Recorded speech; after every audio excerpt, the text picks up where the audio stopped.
Hello, this is Lillian, welcoming you to the 1980th edition of the Enfield Talking newspaper, dateline the 20th of November 2014. The readers this week are Joan, Rod and myself, Lillian, with Colin on the controls. The items that we will be reading come from our local newspapers, the Enfield Gazette and Advertiser and the Enfield Independent, and are their copyright. Our title music is Country Rock Polka, composed by Pat Prilly, Fernand Boulon, Harry Brewer, and performed by Jean-Jacques Perry, and is used with his kind permission. Local stories include What's the Future for Libraries? And pensioner celebrates 104th birthday and Arctic veteran awarded medal for his bravery. And now we go over to Joan, who will read the first item of local news. Fears have been raised that a public consultation by the council on proposals to improve the borough's library services could be a precursor to possible closures. The consultation, to gather the views of Enfield residents on a range of options, including flagship libraries, was launched last week, but some members of the public have expressed concerns, while Conservative councillors have warned of possible future service cuts. The council was quick to reassure residents that their views would be listened to throughout the process, and whichever approach was decided upon next year, it would not ultimately lead to cuts or closures. However, such a possibility was not ruled out. In some regions, including Birmingham, flagship libraries have led to a drop in activity for smaller libraries and culminated in closures. The options floated in the consultation, which is available via the council website, including a number of libraries remaining open 7 days a week and key improvements to digital services such as increased Wi-Fi capacity and greater computer access. The council currently receives more than 1.4 million online visits to its digital library and has an ever-growing need to provide computers for residents who do not have internet access at home and have to complete job or benefit applications, pay their council tax, and manage other bills. An expansion of library Wi-Fi capacity is likely to be a popular option with residents. Other suggestions include digital hub zones specifically designed for online learning and the provision of homework clubs and job clubs. The consultation comes as residents across the borough have shown concerns about the quality of existing library services. Some expressed caution about the perceived proprietorship of flagship libraries over fixing the current system. A library regular, Henry Jacobs, 68, who lives in Elmcroft Avenue, Edmonton, said, "I am a supporter of anything that improves the libraries for readers and other users. The idea of flagship libraries sounds all very nice, but they haven't resolved the problems they've got. There's been equipment out of order for a year. There was a self-service kiosk in Edmonton Green Library, which had been out of order for a year. I don't want to be entirely negative. Library services are one of the gems of the borough. I love the libraries, but I've been very frustrated by the IT problems. They're getting to grips with it all now, though. Things have been going in the right direction. Lee David Sanders, the Conservative spokesman for libraries on Enfield Council, said, "We welcome the ways the council is looking to invest in library hubs as long as it doesn't affect existing services. What we wouldn't want to see is cuts or closures impacting vulnerable people, especially those who don't have internet access at home.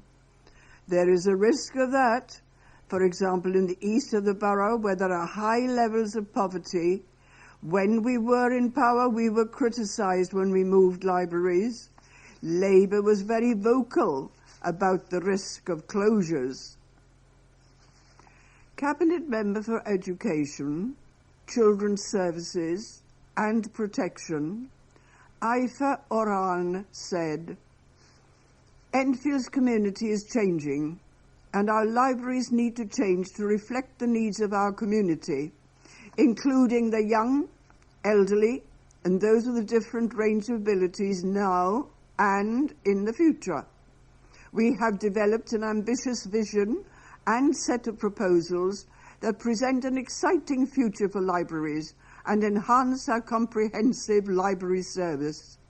We now want to get the views of local people, both library users and non-library users, to help us shape new and exciting ways to deliver our library service before any decisions are made.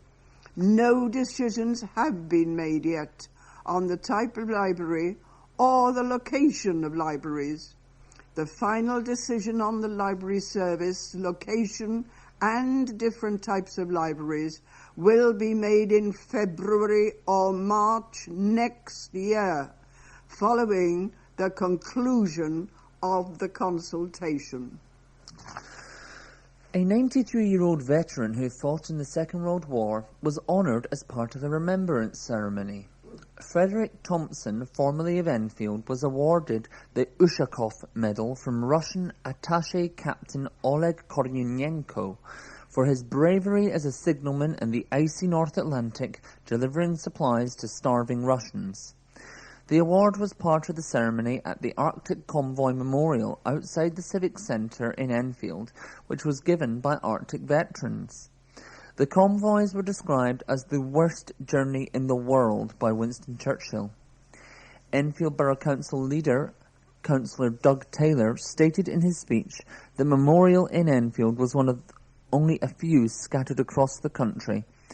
Councillor Yasmin Brett, Enfield Council's Cabinet Member for Communities, said, "Those who served on the Arctic convoys are often the forgotten heroes, but their contribution was vital in the war effort.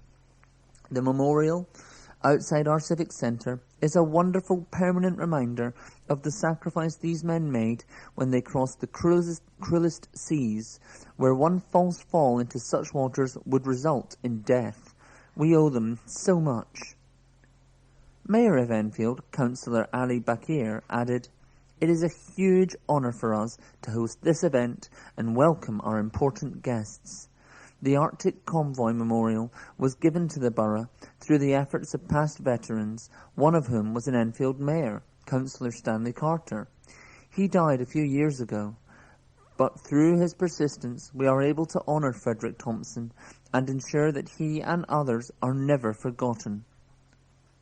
Representatives from the Russian Embassy, the Royal Navy, Merchant Navy, local Royal British Legions, Cadet Forces and Enfield MPs were also in attendance as they laid wreaths at the memorial.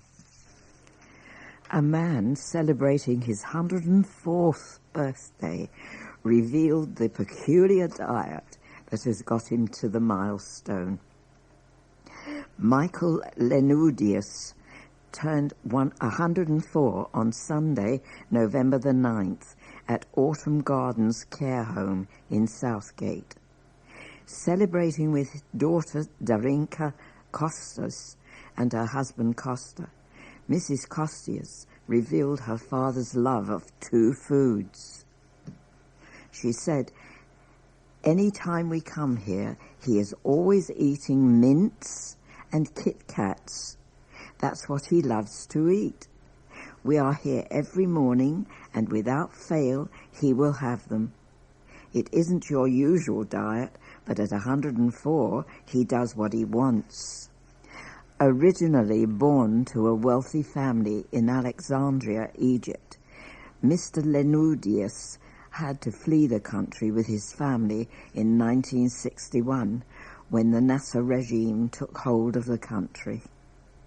The family moved to Cyprus, the birthplace of his father, where Mr. Lenudius and his wife Madeline lived until 1974, when on return from holidaying in London, their home had been lost to refugees who refused to leave. Mr. Lenudius moved into Autumn Gardens care home when he was 98, where after suffering a broken hip, he learnt to walk again and refused to leave the home once he had made a full recovery. Good for him. The borough could have more couch potatoes and TV addicts than previously thought, a report published last week has indicated. The Steps to Solving Inactivity report by UK Active lists Enfield as the 10th worst performing local authority in the country for people doing the minimum of physical activity. The figures which the UK Active organisation has gleaned from government statistics show that the 36.95% of adults in the borough are not even managing 30 minutes of moderate intensity exercise a week. The figures reveal that Enfield is the third most inactive borough in London, with only Barking and Dagenham and Newham scoring lower. Although the figures released just ahead of the coldest months of the year might just send the population of the borough reaching for the crisps from underneath a duvet in front of the TV, yoga guru Kathy Underwood says that upping activity does not necessarily mean pounding the pavements in Lycra in the snow. "I think there's been a big push to make people join clubs, and that is off-putting for many people, especially if you're self-conscious," she said. "People often benefit from going to a smaller space like a church hall or a studio where the atmosphere is not as intimidating. And maybe an idea would be if it were easier for teachers to have an easier route to access funding for small classes, which could help people who might not necessarily have a lot of money to splash on expensive gym memberships." Enfield Council disputes the suggestion that its residents are lazy, and Cabinet Member for Culture, Sport and Public Health, Rohini Simbodial, says that helping them get active in their everyday lives is one of the driving forces of the Cycle Enfield project. The council recognises that physical activity is much wider than sport, and many people don't always have the time or money to participate in paid-for sports activities, she said. For this reason, we successfully bid for £30 million for Cycle Enfield so that people can fit physical activity into their everyday life as a normal part of what they do. She said the council had also applied successfully for project funding from Sport England's Activation Fund, which the council uses to put on free courses designed to tackle obesity and get the whole borough healthier. This is part of the ongoing development of the borough to make it a more attractive place where walking and cycling become much more common and help to improve health, save residents money, and reduce pollution, she added. A mother and daughter team from an inclusive theatre company raised more than £100 for children in need by hunting down hidden antique treasures. Actress Emma Cambridge, who starred in Alice on the Underground at Chicken Shed in Chaseside, Southgate last month, and her mother Susan Jamson, head of communications at the theatre, were asked to take part in a special edition of antique series Bargain Hunt, broadcast last Friday on BBC One. After sailing through an audition, the duo found their flair for fine antiques and were so absorbed in the task of finding treasures in the antique fair that they went to as part of the filming in the summer that they lost the camera crew who were trailing them. Chicken Shed was chosen to take part in it as one of the charities which benefits from the Children in Need telethon. I was very scared before we took part, Susan admitted to the advertiser. I didn't know anything about antiques, and my 98-year-old father, who does not know a lot about these things, said, "Oh no, you're not going to go on that, are you?" But they assign you an expert who helps you along, and it became like a history lesson. I found it really interesting. When you hear the history of something, it makes you look at things very differently. And when the pair visited the auction house in Malvern in Worcestershire, a team from the theatre company went with them. They really cheered us on and got us into the spirit of things, said Susan. It wasn't just about winning because it was for such a good cause. Emma and Susan managed to pip their rival team at the post after netting a profit of £148 for children in need. But Susan admitted that spending time with their rivals was one of the most inspirational aspects of the programme. The other team were from a charity called Bad Bikes Youth Project, which uses biking to help young people turn their lives around, she added. And because every item the pair sold made a profit, Emma and Susan were awarded a golden gavel from the show, which currently has pride of place in Susan's home, as no one in Chicken Shed would be quite as excited about it as I am. It's lovely. A series of closures is planned at the 4th Street Tunnel in Edmonton this weekend due to essential maintenance works beginning on Friday night.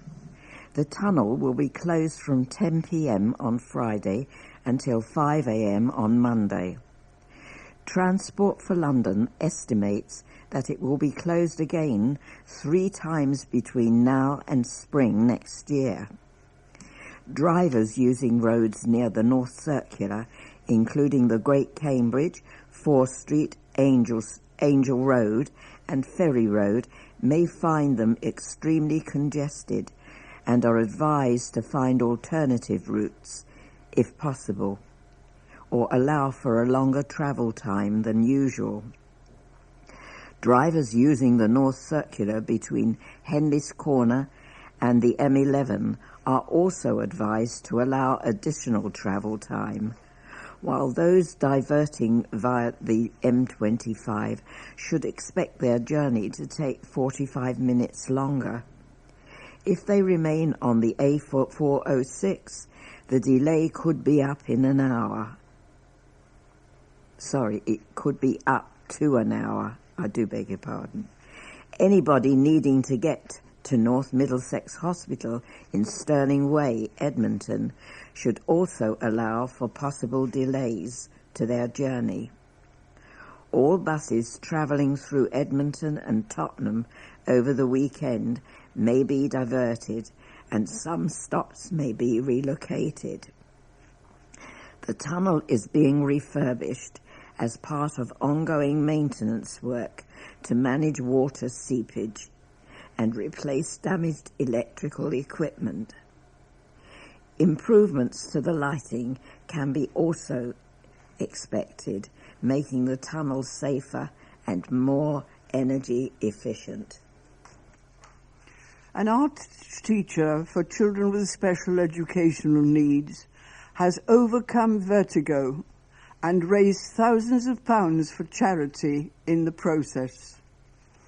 Alex Pierides, 33, of Miller's Green Close, Enfield, had been training hard for 5 months, and on Monday he managed to climb 3 of the highest peaks in Brazil in the space of 12 hours. Pedra da Gabia, 840 metres. Dois Irmãos, 550 metres. And Corcovado, 710 metres.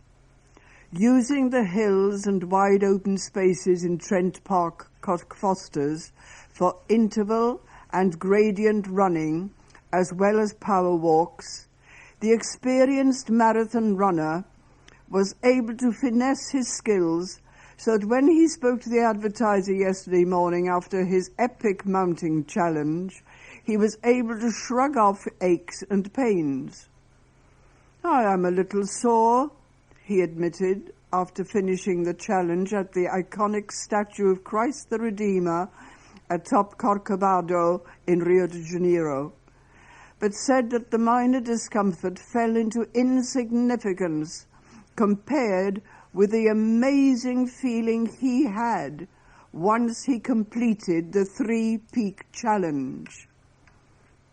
It was incredible going up towards the summit and seeing the statue of Christ the Redeemer, said Alex. It is just incredible, just beautiful. Alex added that so far he has managed to raise £2,250 for the Street Child World Cup, and he revealed that he had a lot of fun raising the thousands of pounds in between intense training sessions. "We have done a Brazilian quiz night, a car boot sale, and a Greek Cypriot dinner party," he said. His partner in crime and pain, who trained with him, Francesca Marengi, is the fundraising manager for the charity and also took part in the Brazilian challenge. She explained that the charity, which was set up in 2009 and aims to help raise awareness about the plight of street children through the power of football and sport, held a World Cup for street children with kids from 19 countries taking part in a football tournament in Rio last April. She added that the charity's ambassador, former Arsenal star and former Enfield resident Gilberto Silveira, was on hand to present medals to all those who completed the challenge. To donate to Alex's fundraising efforts, log on to, and now there's a long bit of reading here, all of it on low scale and right angles in between, https:// my donate stop BT stop com angle fundraisers angle Alex Pierides stop. If I go over that again, it's very difficult to read, but I'll try again.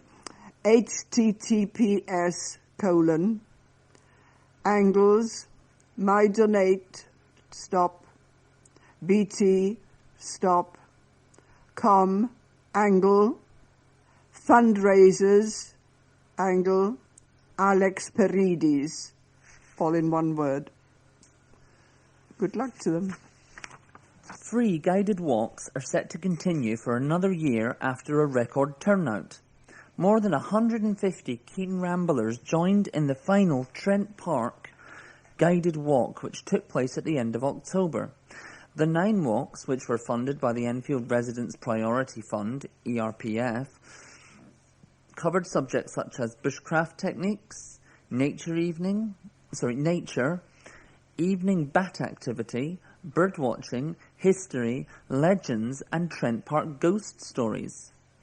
Black Rainbow Events, who ran the tours with Friends of Trent Park, have now successfully applied for money from the ERPF to continue the walks in 2015.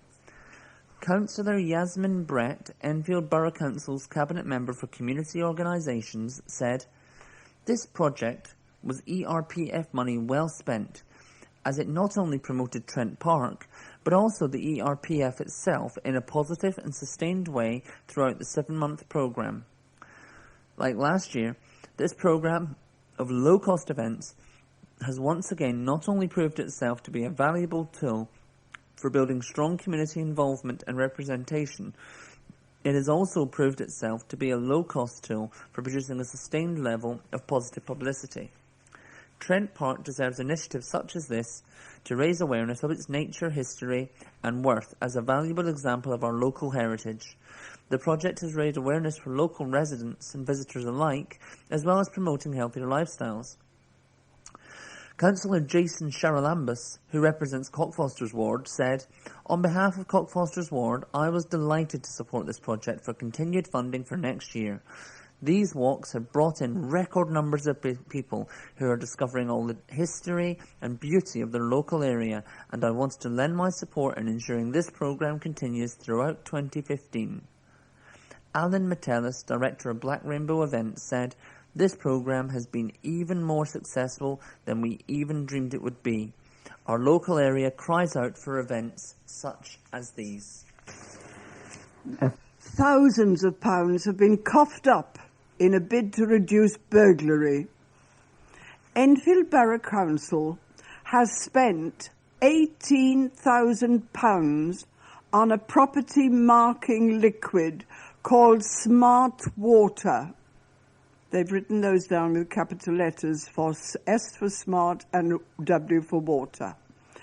The invisible liquid is designed to help trace an item if it has been stolen, and can be returned to its rightful owner, with each liquid having its own signature. Prosecutions involving evidence gleaned from Smart Water have a 100% prosecution rate. Detective Inspector Greg Coates said, "I am delighted Enfield Borough Council has taken the decision to invest in this product, which will greatly enhance our ability to trace property, prosecute offenders, and thereby safeguard residents against burglary. We have jointly decided to roll this out through Neighbourhood Watch, and I would encourage all residents who are interested in starting or joining a watch group to contact their dedicated ward officer." Enfield Council's Cabinet Member for Environment and Community Safety, Councillor Chris Bond, said, "Christmas is a time to be happy and not annoyed that someone has broken into your house and stolen your prized possessions, so we'd urge residents to take sensible precautions to ensure they have an enjoyable festive season. Using Smart Water is a great way of protecting your property, and it is a known deterrent with burglars who know that if they get caught handling items marked with it, they are probably going to jail. We've purchased a massive batch so thousands of residents can have peace of mind this Christmas that their possessions are safe." The council has bought 750 property marking kits. Anyone interested in buying the liquid should contact their ward officer. We have now reached the end of side 1 of this tape. Please stop your machine now, take out the cassette, turn it over, and get ready to start side 2.